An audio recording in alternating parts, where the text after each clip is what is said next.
Всем привет! Сегодня я вам предлагаю сделать вот такую интересную анимацию. И что самое важное, в этой анимации движение вот этих вот разноцветных шариков мы будем описывать без единого ключевого кадра. Сегодня мы постараемся сделать что-то вроде симуляции физических процессов, таких как гравитация, а также создадим поверхность, от которой эти шарики будут отталкиваться. Ну что же, давайте начнем. Итак, первое, что нам понадобится, это нода background. Давайте ее добавим и давайте выведем ее в правый вьювер. Сделаем ее какого-нибудь более интересного цвета вместо черного. Ну, допустим, пусть будет такой желто-зеленый. Окей, теперь можно взять, например, логотип DaVinci, либо какой-то любой другой логотип. Вот, а можно, в принципе, его не брать. Но для того, чтобы анимация смотрелась немного интереснее, я все-таки решил использовать логотип. Он у меня уже скачан. Это обычная PNG-шка. Вот так. Теперь, для того, чтобы выровнять размер композиции с картинкой и нашей общей композиции, потому что вся композиция будет в разрешении Full HD. Вот картинка, очевидно, имеет другой размер, 1024 на 1024. Давайте возьмем еще один бэкграунд и с помощью ноды Merge подключим картинку к этому бэкграунду. И у нас получится вот такая штука. То есть бэкграунд Full HD и на нем картинка. Теперь давайте картинку спозиционируем. Для этого нам понадобится нода Transform. Мы просто отодвинем ее сюда и сделаем немного меньше. Кстати, возможно, вы заметили, я уже работаю в 20-й версии DaVinci, она буквально на днях зарелизилась, вышла из стадии бета. Возможно, в ней еще присутствуют какие-то недоработки, у меня пока не было сильно много времени с ней познакомиться, к сожалению. Но все, что я показываю, можно делать и в 18-й DaVinci, и в 19-й, и, возможно, даже в 17-й. Поэтому то, что у меня сейчас 20-я версия, внимания не обращайте. И также здесь, насколько я помню, не используются функции из платной версии. Поэтому если у вас просто DaVinci бесплатная, смело повторяйте, все у вас должно работать. Отлично. Мы подвинули картинку, куда нам нужно, и теперь давайте подключим вот этот merge к выходу ноды background, тем самым создав еще одну ноду merge. А теперь давайте выведем в правый вьювер ноду media out, посмотреть, что у нас получается. Черный фон, потому что этот бэкграунд у нас черный. Давайте его сделаем прозрачным, потому что фон у нас будет задавать все-таки вот этот бэкграунд. Готово. Мы выстроили некую начальную композицию. Теперь давайте добавим текст с помощью обычной ноды текст плюс. Давайте я здесь напишу particle titles, потому что, забегая вперед, скажу, что анимировать вот эти кружочки мы будем с помощью системы частиц. Готово. Давайте подключим текст также к ноде merge 2. И теперь тоже его поставим туда, куда нам нужно. Выберем какой-нибудь более интересный шрифт, например, вот этот.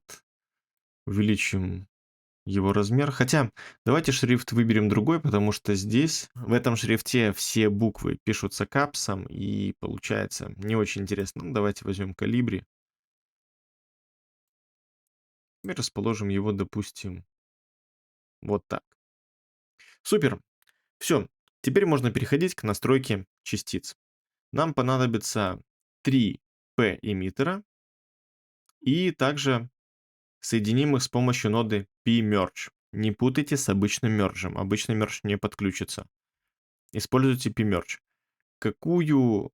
Какие частицы подключать в желтый вход, какие в зеленый, здесь абсолютно не важно. Да, это в принципе такие же слои. Это будет влиять на то, какие частицы будут на переднем плане, а какие на заднем. Но в данном случае у нас будет всего лишь 3 кругляша прыгать. И в целом я считаю, что невелика разница, какой конкретно будет на переднем плане, какой на заднем. Их не так много, да и в целом на конкретно эту композицию это никак не влияет. Теперь давайте настроим первый PMeter, остальные будут настроены по аналогии. Итак, во-первых, регион. Регион будет сферой, и давайте начнем с настройки желтого кружочка. Смотрите, ставим вот эту сферу примерно в центр вот этого лепестка и уменьшаем так, чтобы приблизительно вписать. Здесь не нужна какая-то супер точность, потому что все будет в движении, в динамике, и, в общем-то, заметно не будет, если вы где-то на полмиллиметра промахнетесь. Дальше. Style. Давайте выберем цвет.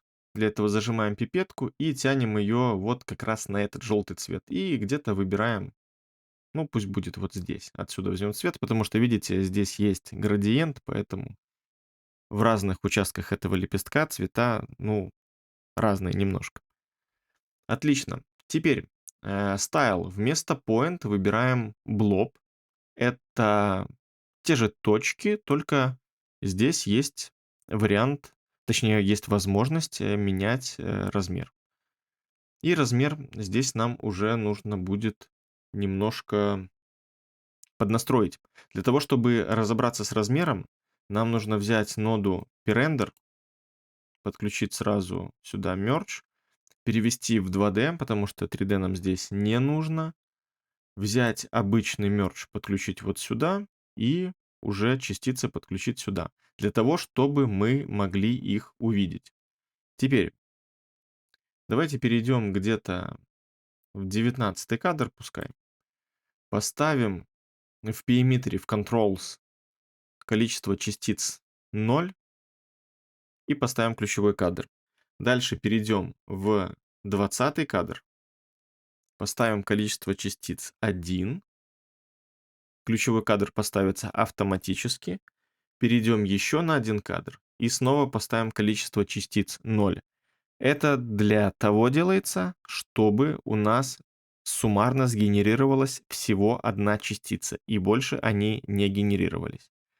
Дальше, обратите внимание, что у нас композиция примерно 124 кадра. Ну, суммарно 125, потому что начинается отсчет с нулевого. Поэтому lifespan — это время жизни частиц. Здесь надо поставить, ну, 125 кадров надо поставить, либо больше, но в этом уже смысла нет. Для того, чтобы частица у нас вот в этом кадре, точнее не частица, а одна частичка в этом кадре не исчезла. Теперь давайте посмотрим, что у нас с этой частичкой, а ее пока и не видно. Теперь нам нужно отрегулировать ее размер. Давайте размер поставим здесь, ну, где-нибудь 3 для начала, чтобы вообще ее видеть. Давайте пока уберем вот это. И видите, вот у нас эта частичка. Только вот, наверное, я ошибся. Давайте выберем не блоб, а есть еще один вариант. Ngon. И здесь выберем вот такой вариант. И видите, у нас получается более заметный кружочек. Тот, который нам и нужен. Теперь давайте для того, чтобы было все-таки немного быстрее, вот эти два периметра удалим и скопируем вот этот. Один раз и два раза. Потому что нам здесь нужно будет поменять только лишь цвет частички. Вернем давайте логотип на место. Ну и кроме цвета, да, надо будет переставить вот эту штуку. Здесь вот сюда мы переставим и, естественно, поменяем цвет.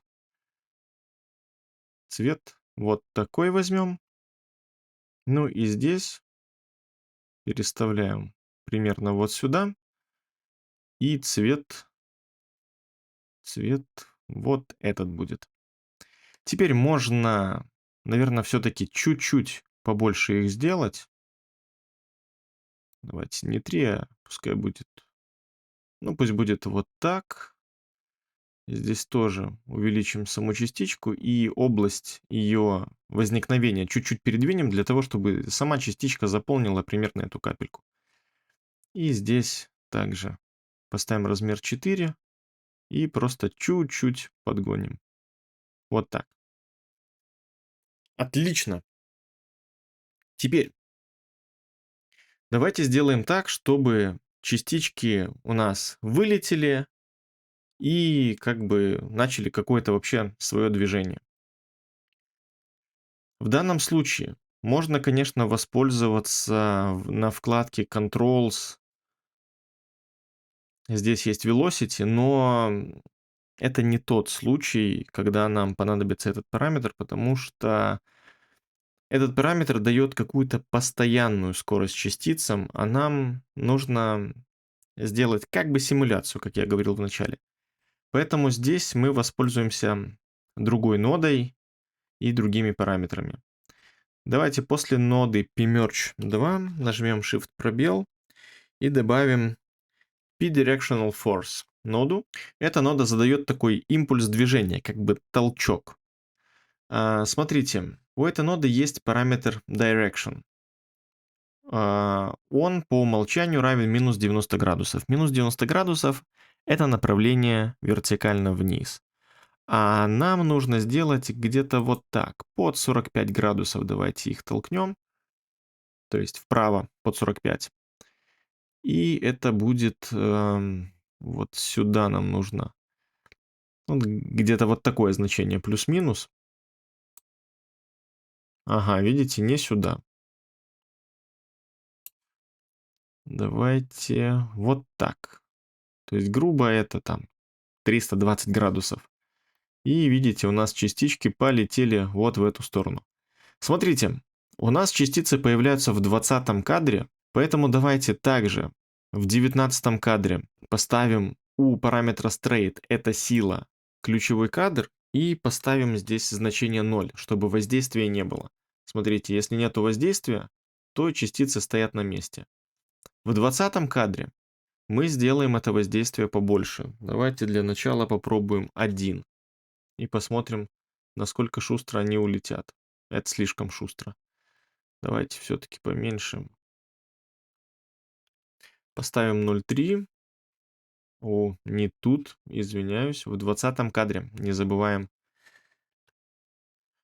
Вот так. И теперь давайте посмотрим.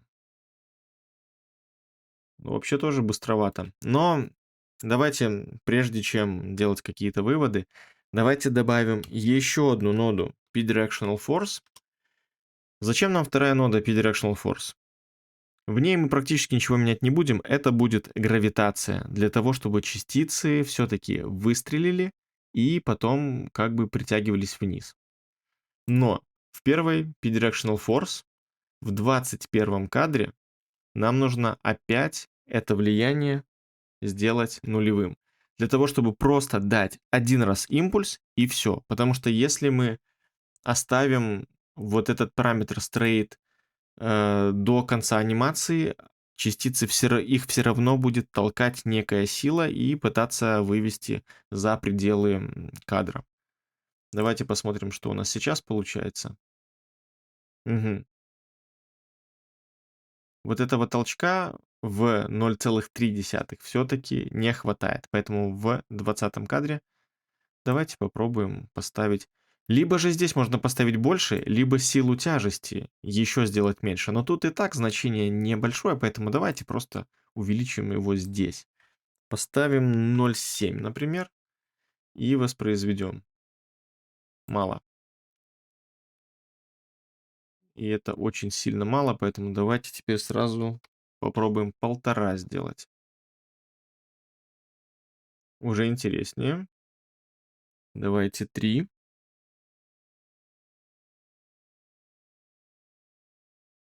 А вот 3 уже много.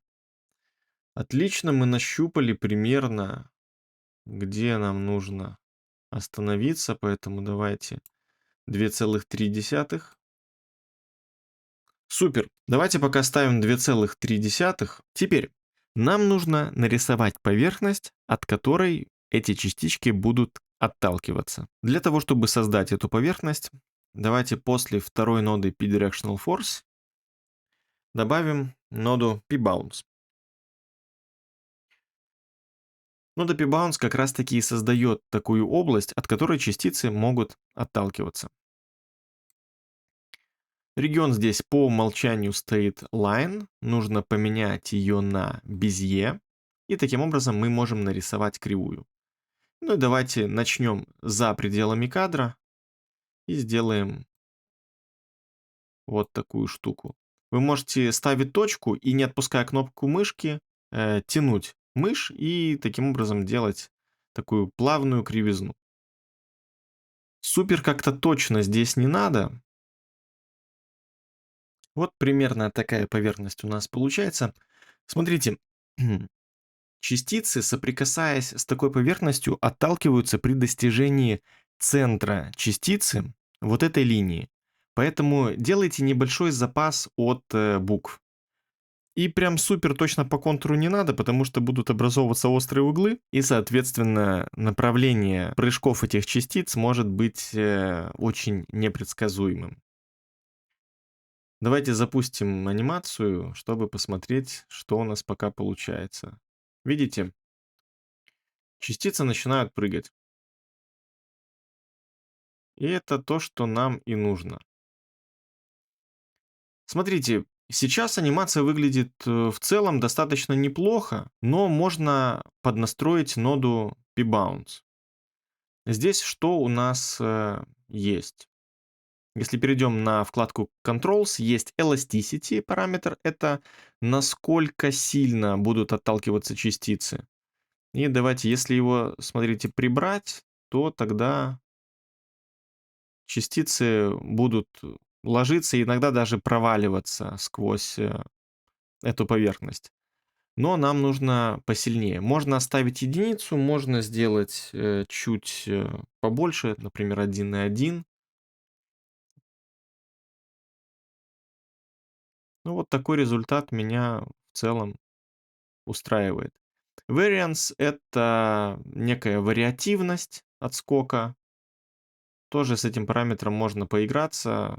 Тоже добавляет такой немного хаотичности и, наверное, что ли, более такого натурального вида. Плюс, для того, чтобы еще чуть-чуть буквально разнообразить движение частиц, давайте после P-Bounce добавим ноду P-Turbulence. Хотя, опять же, если вас устраивает такой результат, то можно обойтись и без P-Turbulence. Здесь сильно задирать значение смысла нету.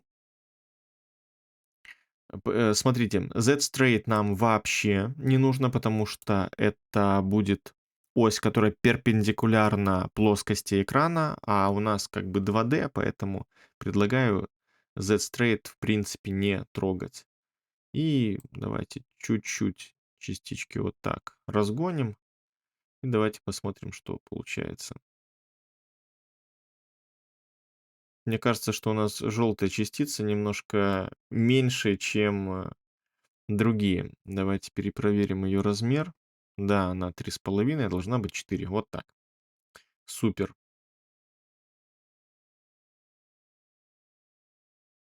Мгм. Благодаря P-Turbulence они у нас слишком сильно разлетелись, поэтому давайте уменьшим значение Z-Straight и Y-Straight. Вот. Вот так мне нравится. Давайте оставим. Супер. Теперь смотрите. Если вы помните, как анимация выглядела в самом начале, то частицы у нас по мере воспроизведения анимации, они у нас возвращались к логотипу, а сейчас они у нас от него разлетаются. Для того, чтобы это исправить, нам нужна всего лишь одна нода. И это нода TimeSpeed. Выделяете ноду PRender, потому что TimeSpeed нужно добавлять после PRender, потому что в ноде PRender происходит отрисовка частиц, перевод всего этого в обычное пространство 2D, потому что все, что до PRender, это специфическая область, в которой работают ноды, которые касаются только частиц. А нода TimeSpeed относится не только к частицам, она относится в принципе к течению времени внутри Fusion. Поэтому после ноды PRender добавляем ноду TimeSpeed. И здесь нам нужно всего лишь поставить минус перед speed. То есть скорость должна быть равна единице, но в обратном направлении. Хотя, если хотите, вы можете поиграть с этим параметром и замедлить или ускорить. Но в данном случае я в этом не нуждаюсь. И давайте поставим playhead в самое начало и посмотрим, что у нас происходит. Вот у нас частицы появились, скачут, скачут и возвращаются в логотип. И я специально сделал вот этот вот запас 20 кадров. Теперь он у нас переместился в конец из-за того, что мы инвертировали время. Для того, чтобы сделать здесь некую закрывающую анимацию. Так как частицы у нас как бы провалились в логотип и исчезли, давайте чуть-чуть заанимируем движение логотипа, чтобы это смотрелось чуть-чуть более органично. У нас есть нода Transform, которая находится сразу после логотипа. И давайте в ней и сделаем анимацию. Будем анимировать параметр центр, поэтому давайте 105 кадре поставим ключевой кадр. Перейдем, ну давайте для начала в 110, там дальше посмотрим, как пойдет. И так, не здесь. По Y мы немножко логотип опустим, а в 115 кадре вернем его в то же положение, в котором он был в начале. Вот так. Скопирую просто значение, так будет проще. И давайте посмотрим, что получается. Отлично выглядит, как будто, скажем так, они провалились в логотипчик. Супер. Теперь до 105 кадра логотипа по логике вещей как бы и видно быть не должно. Поэтому давайте к логотипу мы добавим 3 ноды эллипс. Это обычная круглая масочка. Так, смотрите, мы берем первый эллипс и делаем вот такой кружочек. Такой же, как мы рисовали для частицы, для области ее появления. То же самое делаем со второй маской, только уже берем другой лепесток логотипа. Вот так. И третий ставим примерно на третий лепесток. Вообще, на самом деле, это уже просто дополнительные действия, которые абсолютно не обязательны к повторению. Это моя небольшая творческая задумка, не более того. Дальше давайте чуть-чуть увеличим Soft Edge для вот этих масок, просто чтобы размыть края. Я делаю на глаз, тут не сильно принципиально, чтобы это значение было прям супер одинаковым. Готово. У нас логотип будет появляться с помощью вот этих трех масок. Поэтому в 105 кадре у нас появление начнется, когда частицы попадут как раз вот на эти места. И теперь давайте мы сделаем здесь размеры этих масок равными нулю, а потом увеличим так, чтобы логотип было видно полностью. Для начала, для того, чтобы было чуть-чуть проще сохранять именно круглую форму масок, давайте в параметре Height нажмем правой кнопкой, выберем Expression и привяжем его значение к значению ширины. И это же проделаем со всеми масками.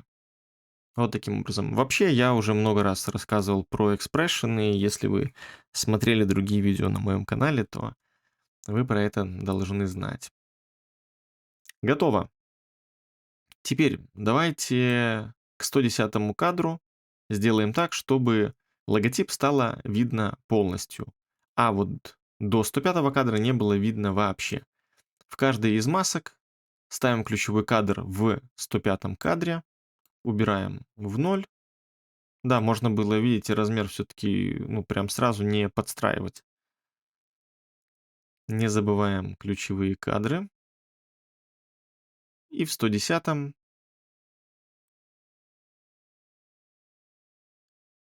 делаем, ну, где-то вот так для вот этой маски.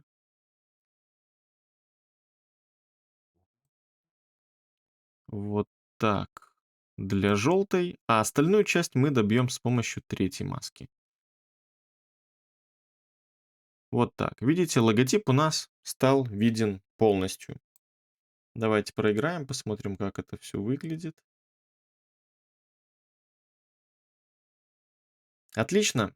Теперь в ноде Transform давайте включим Motion Blur для того, чтобы движение выглядело поинтереснее. Можно, в принципе, оставить настройки как есть, но я немножко увеличу качество и немножко увеличу Shutter Angle для того, чтобы размытие было более сильным. Видите, теперь при движении логотип становится таким размазанным как бы. Ну и, наверное, последний штришок можно сделать, точнее предпоследний. Можно включить Motion Blur в ноде P-Render, насколько я помню, он здесь включается, да, для частиц.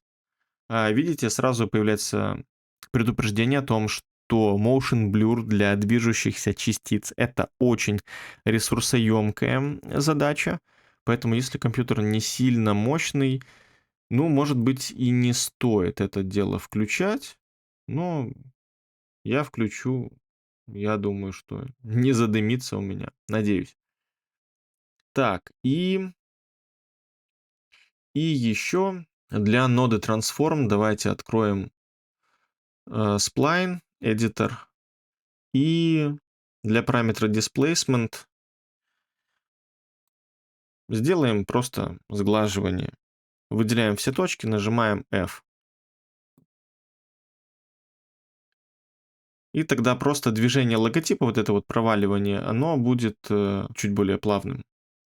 Сплайн можно закрыть. Давайте проиграем, что у нас получилось. Да, в реалтайме все-таки потормаживает с Motion Blur. Давайте временно его отключим для частиц, потому что уж очень долго придется ждать, как мне кажется.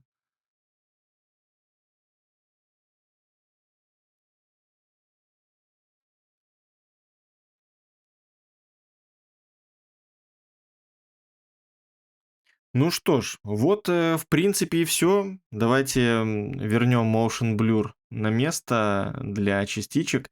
Сейчас дождемся на вкладке Edit кэширования этой анимации и посмотрим, что у нас в итоге получилось.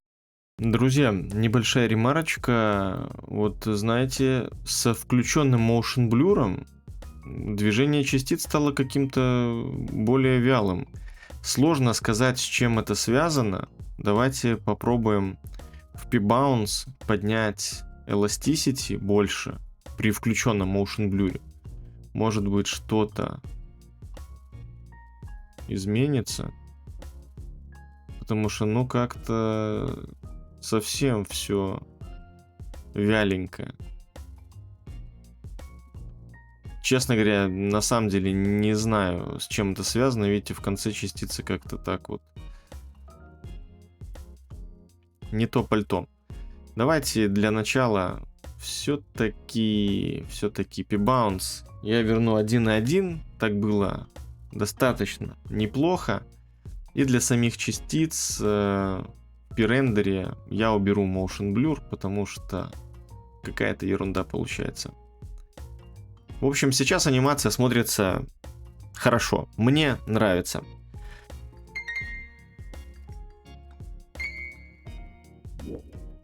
Ну что ж, друзья, большое спасибо, что посмотрели. Надеюсь, видео было вам интересным, полезным. Всем пока.